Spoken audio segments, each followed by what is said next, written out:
भूमि अधिग्रहण के कारण लोगों को पेश आ रही समस्याओं के प्रति आवाज उठाने के लिए भूमि अधिग्रहण मंच की स्थापना की गई है। इस बारे जानकारी देते हुए भूमि अधिग्रहण मंच के प्रदेश अध्यक्ष BR कोंडल ने कहा कि प्रदेश में नेशनल हाईवे और 4 लेन के निर्माण के कारण लोगों की जमीनों का अधिग्रहण किया गया, जिस कारण लोगों को कई समस्याओं का सामना करना पड़ा। अतः उनकी मांग है कि केंद्र सरकार की 2013 की अधिसूचना को हिमाचल सरकार भी जल्द लागू करवाए, ताकि जमीनों के अधिग्रहण के साथ लोगों का पुनर्वास भी करवाया जाए, ताकि लोगों को किसी प्रकार की दिक्कत ना हो। इस दौरान उन्होंने और क्या क्या कहा, आइए आपको सुनाते हैं। आप सभी का इस प्रेस कॉन्फ्रेंस में आज स्वागत है। आज की इस प्रेस कॉन्फ्रेंस को करने का मेरा उद्देश्य मुख्यतः 3 विषयों के बारे में है, जिसमें पहला विषय जो अभी हाल के विधानसभा सत्र में आखिरी दिन जो आबादी देह के ऊपर एक अधिनियम संशोधन पास हुआ है, उसके बारे में जानकारी देना है, क्योंकि उसके बारे में ना तो हमारे मीडिया कर्मियों को ज़्यादा जानकारी है और ना तो जनता को उसका ज़्यादा इल्म है, क्योंकि एक सब्जेक्ट जो है थोड़ा टिपिकल सब्जेक्ट है जिसके बारे में बताना आवश्यक है। दूसरा, हाँ, पूरे भारतवर्ष में, पूरे हिमाचल प्रदेश में इस वक्त भूमि अधिग्रहण मंच वो अपने डिमांडों को लेकर संघर्षरत है और अभी सत्र के आखिरी दिन हमारा डेलीगेशन अभी रेवेन्यू मिनिस्टर साहब से मिला। उनके साथ क्या वार्तालाप हुई, क्या उन्होंने हमें बताया, इसके बारे में आपको बताऊंगा। और तीसरा, भारत तिब्बत समन्वय संघ, जिसकी स्थापना अभी 14 जनवरी 2021 को हुई है और ये पूरे भारतवर्ष में जो है गठित किया गया है। इसका बिंग हिमाचल प्रदेश के अध्यक्ष के रूप में मैं कुछ जानकारी आपको दूंगा, जो कि अभी हमारी राष्ट्रीय जो सम्मेलन हुआ उसमें जो 10 रेजोल्यूशन पास किए गए, उसके बारे में आपको बताऊंगा कि हमारा उद्देश्य क्या है। सर्वप्रथम मैं जो अभी विधानसभा में आबादी देह के बारे में जो अधिनियम पास हुआ उसकी मैं जानकारी देना चाहता हूं आप लोगों के माध्यम से पूरी जनता को, कि ये अधिनियम जो है आबादी देह के बारे में पास किया गया है। आबादी देह क्या होती है, इसकी जानकारी हर व्यक्ति को होना आवश्यक है। एक गैर मुमकिन आबादी होती है, एक आबादी देह होती है। गैर मुमकिन आबादी तो वो सारी आबादी है जहाँ पर लोगों ने अपनी निजी भूमि में मकान बना रखे हैं, लेकिन जो आबादी देह होता है, ये टर्मिनोलॉजी जो है आपको रेवेन्यू की जो जमाबंदी और मिसल हकीयत होती है, सेटलमेंट के दौरान जो मिसल हकीयत बनी होती है, उसमें आपको ये मिलेगी। ये वो भूमि होती है जिस पे गाँव वालों के घर बने होते हैं एक क्लस्टर के रूप में, क्योंकि पहले गांव जो है एक समूह के रूप में बसते थे। तो जब बंदोबस्त होता था तो बजाय उन गांव में एक एक घर का अलग अलग खसरा नंबर बनाने के बजाय उस पूरे गांव का एक खसरा नंबर बना दिया जाता था और उनको जो मालिकाना हक है या मालिकाना जो उनका नाम होता था वो उसमें दर्ज नहीं होता था और उस पूरे खसरा नंबर में एक आबादी देह लिख दिया जाता था मालिक के खाने में, और कास्त के खाने में भी आबादी देह। इसका मतलब यह है कि वो सब लोगों का एक सामूहिक खसरा नंबर होता था जिनका उस पर कब्जा रहता था। तो उस वक्त क्योंकि इतनी ज़्यादा भूमि की वैल्यू भी नहीं होती थी, झगड़े भी नहीं होते थे, लेकिन जैसे जैसे भूमि की वैल्यू बढ़ती गई, अब उस कॉमन लैंड में जो कि आबादी देह था उसमें लोगों में झगड़े फैलना शुरू हो गए अपनी अपनी बाउंड्री को लेकर। और दूसरा, उस आबादी देह के अंदर जिन्होंने मकान बना रखे हुए हैं या जिनका कब्जा भूमि पर है, उन्होंने अगर बैंक से कर्जा लेना था तो बैंक वाले उनको कर्जा नहीं देते थे, क्योंकि उसको आप मॉर्गेज कैसे रखेंगे जब आपका कोई वहां पर नाम नहीं है और ना तो उस पर कोई खसरा नंबर लिखा हुआ है आपके नाम पर, तो बैंक वाले उसको मॉर्गेज नहीं करते थे। तो सरकार ने एक अच्छा कदम लिया है और इस प्रॉब्लम से लोगों को छुटकारा दिलाने के लिए ये अधिनियम अभी पास किया। इसके तहत जहाँ जहाँ भी आबादी देह जो है पूरे हिमाचल प्रदेश में है, वो आबादी देह अब तकसीम हो जाएंगे और जहाँ जहाँ जिसका कब्जा है वहाँ पर उनके नाम के साथ वो कब्जा और उनका मालिकाना हक उनको मिल जाएगा और अलग अलग खसरा नंबर उसके बन जाएंगे। उससे क्या फायदा होगा कि आदमी के पास अपना एक नाम और कब्जे के साथ उनका मालिकाना हक होगा, और उसके आधार पर वो कहीं बैंक से अगर कर्जा लेना चाहते हैं, मकान बनाना चाहते हैं या किसी और पर्पज के लिए कर्जा लेना चाहते हैं, तो उस लैंड को वो मॉर्गेज कर सकते हैं। तो ये जानकारी क्योंकि पब्लिक को बहुत कम है, मैंने देखा, और हमारे पत्रकार मीडिया भाइयों को भी इसका पूरा इल्म नहीं था कि ये आबादी देय होती क्या है। तो मैंने क्लियर कर दिया कि आबादी देय वो है जो कि लाल लकीर के नाम से जानी जाती है। कई जगहों पर, कई जगह पर इसको आबादी देय कहते हैं, कई जगह पर लाल लकीर कहते हैं, और कई क्षेत्रों में इसको लाल डोरा के रूप में कहते हैं। तो ये एक सामूहिक एक ही खसरा नंबर होता है जिसमें पूरे गांव के मकान होते हैं। अब उनको तकसीम करके गवर्नमेंट ने मालिकाना हक लोगों को दे दिए हैं। ये संशोधन अभी पास हुआ है। इसके अलावा दूसरा जो हमारा भूमि अधिग्रहण मंच के बारे में मैं जानकारी देना चाहता हूँ। ये 21 ऑर्गेनाइजेशन का एक संगठन बना है, और ये लोग जो हैं अपने अधिकारों की लड़ाई लड़ रहे हैं, क्योंकि जहाँ जहाँ पर भी लैंड एक्विजिशन हो रहा है वहाँ पर बहुत सारी जो बाहर से कंपनियाँ आई हैं, ये मनमाने तरीके से अपना काम करती जा रही है। और सरकार इसमें, हमारी जो सरकार हिमाचल प्रदेश है, वो एक मूक दर्शक के रूप में पेश आ रही है, जिससे लोगों को बहुत भारी दिक्कत आ रही है। हमने अभी जो आखिरी दिन था सत्र का, उस दिन एक एजिटेशन भी किया, और हमारा एक डेलीगेशन जो है राजस्व मंत्री जी से भी मिला। उन्होंने आश्वासन दिया है कि 30 जनवरी से पहले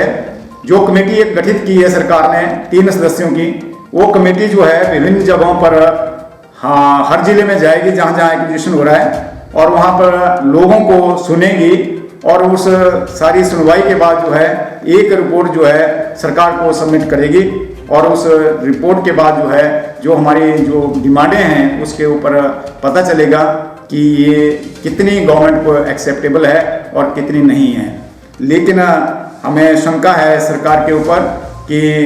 क्योंकि इससे पहले भी कमेटियां गठित हुई थी, उन कमेटियों ने भी कुछ नहीं किया। तो ये जो अभी आखिरी कमेटी हुई है गठित, तो हमें ऐसा लगता है कि इलेक्शन के हिसाब से ये एक झांसा ना हो, लेकिन फिर भी हम इंतज़ार कर रहे हैं 30 जनवरी का। अगर 30 जनवरी से पहले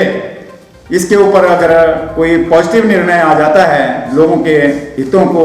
बचाने के लिए तो अच्छा है, अन्यथा हम उसके बाद अगली अपनी रणनीति जो है वो तैयार करेंगे। तीसरा, एक भारत तिब्बत समन्वय संघ जो है, जिसकी स्थापना अभी 14 जनवरी को पूरे भारतवर्ष में हुई, और इसका जो एग्जीक्यूटिव है ये हर जिला में और हर प्रदेश में गठित हुई है और हो रही है। इसमें भारतीयों को और तिब्बत के हमारे जो साथी बाहर से यहाँ पर एक निर्वासित सरकार के रूप में रह रहे हैं, इनको सम्मिलित करके एक संगठन का हमने रूप दिया है। और इसका जो मुख्य उद्देश्य है वो ये है कि तिब्बत को किस प्रकार से आज़ाद किया जाए। एक तो ये इसका मुख्य उद्देश्य है, इसके लिए संघर्ष किया जाएगा। और दूसरा है कि जो हमारा कैलाश मानसरोवर है जो कि चीन के चुंगल में है, हमारे आराध्य देव का जो स्थान है, उस स्थान को कैसे चीन से मुक्त कराया जाए। ये 2 लक्ष्य भारत तिब्बत समन्वय संघ लेकर चला है। और इन लक्ष्यों को ध्यान में रखते हुए अभी 3 तारीख से 6 तारीख तक हमारी एक राष्ट्रीय कार्यकारिणी की बैठक थी,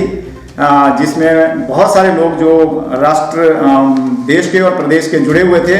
उसमें हमारे 10 रेजोल्यूशन जो है वो पास किए गए, जिसमें पहला रेजोल्यूशन है कि 1962 में हमारी भारतीय संसद ने जो एक संकल्प पत्र पास किया था कि जो चाइना ने हमारा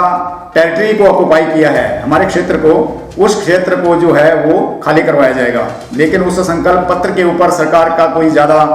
पॉजिटिव रुख आज तक नहीं रहा, और वो संकल्प पत्र के रूप में ही अभी तक वो सलामत है। हमारी डिमांड है कि उस संकल्प पत्र के ऊपर आगे काम किया जाए। दूसरा रेजोल्यूशन ये पास किया गया कि जो हमारे तिब्बतियन भाई हैं 1951 से लेकर 1959 से लेकर आज तक यहाँ पर एक निवासी सरकार के रूप में रह रहे हैं बिना किसी स्टेट के, उनको ड्यूल सिटीजनशिप दे दी जाए, दोहरी नागरिकता उनको दी जाए। जब तक तिब्बत आज़ाद नहीं होता तब तक उनको भारत की नागरिकता दे दी जाए, ताकि वो यहाँ पर जो जिस प्रकार से हमारे नागरिक जो है अधिकारों का उपयोग करते हैं, उस प्रकार से वो सारी फैसिलिटी का उपयोग कर सके। तीसरा जो रेजोल्यूशन है वो ये है कि जो चाइना के बीच में और इंडिया के बीच में एक समझौता हुआ है कि LOC के ऊपर जो है विदाउट आर्म्स जो है फोर्स रहेगी। हमारी मांग है कि उस समझौते को अब खत्म किया जाए और वहाँ पर जो हमारी सेना है उसको आर्म्स दिया जाए ताकि LOC पर वो अपने इसकी सुरक्षा की जा सके देश की सीमाओं की। इसके अलावा जो तिब्बत में एक कल्चरल जेनोसाइड हो रहा है और उनकी संस्कृति को तबाह किया जा रहा है चीन के द्वारा, हमारी डिमांड है कि इसको रोका जाए और इसको UNO लेवल पर ले जाकर भारत सरकार जो है इस मुद्दे को उठाए ताकि वहाँ की जो संस्कृति है, वहाँ का जो धर्म है उसका परिवर्तन ना हो सके और वहाँ पर चीन में जो वहाँ के जो नागरिक हैं उनको चीन की सेना में जबरदस्ती भर्ती करवा रहे हैं ताकि वो लोग जो हैं हमारी भारतीय सेना पर भारतीयों के अगेंस्ट जो है लड़ाई लड़ सके। तो ये चाइना का एक बहुत ही गलत स्टेप है जिससे तिब्बत की जो आज़ादी है उसके ऊपर कुठाराघात है। तो हमारी ये मांग है कि ये सारी जो एक्टिविटीज़ हैं चाइना की ये रोके जाए। इसके अलावा जो 2022 में बीजिंग में ओलंपिक्स होने जा रहा है, हमारी मांग है भारत सरकार से कि इस ओलंपिक्स का बहिष्कार किया जाए क्योंकि अभी तक जापान ने, अमेरिका ने, इंग्लैंड ने और ऑस्ट्रेलिया ने, इन कंट्रीज ने जो है डिप्लोमेटिक बहिष्कार इस ओलंपिक्स का कर दिया है और हमारा भारत सरकार से भी ये मांग है कि इसका बहिष्कार किया जाए ताकि चीन, जिसने कि कोरोना के जैविक युद्ध के रूप में पूरे विश्व को इस वक्त तहस-नहस कर दिया हुआ है, उसको ये सिखाया जा सके कि वो दुनिया में सबसे ज़्यादा मानवाधिकार का हनन करने वाला देश है और उसकी जो इकॉनमी है जब तक हम उसको तहस-नहस नहीं करेंगे तब तक वो हमारे लिए एक बहुत बड़ी मुसीबत खड़ी करने जा रहा है। इसी के लिए ये भी एक रेजोल्यूशन है कि चाइना का जितना भी प्रोडक्ट है उसका बहिष्कार किया जाए। चाइना में जो भी चीज़ बनी हुई है उसको यहाँ पर इस्तेमाल न किया जाए। ये हमारे हर सिटीजन से एक अनुरोध है कि इस चीज़ को बहिष्कृत किया जाए ताकि चीन की जो इकॉनमी है उसको भी किया जा सके। भूमि अधिग्रहण मंच जो है इसके गठन की आवश्यकता इसलिए पड़ी क्योंकि जैसे जैसे भू अधिग्रहण हो रहा है नेशनल हाईवे के लिए, 4 लेन के लिए, तो अलग अलग जिलों में लोगों की ग्रीवांसेस थी, छोटी छोटी टोलियां बनाकर, छोटे छोटे संगठन बनाकर वो अपने अधिकारों के लिए लड़ रहे थे, लेकिन सरकार के ऊपर कोई असर नहीं पड़ रहा था। जब लोग दुखी हो गए तो सभी ने ये निर्णय लिया कि क्यों ना एक बड़ा संगठन बनाया जाए और वो सरकार के साथ बात करें। तो उसी ध्येय से ये भूमि अधिग्रहण मंच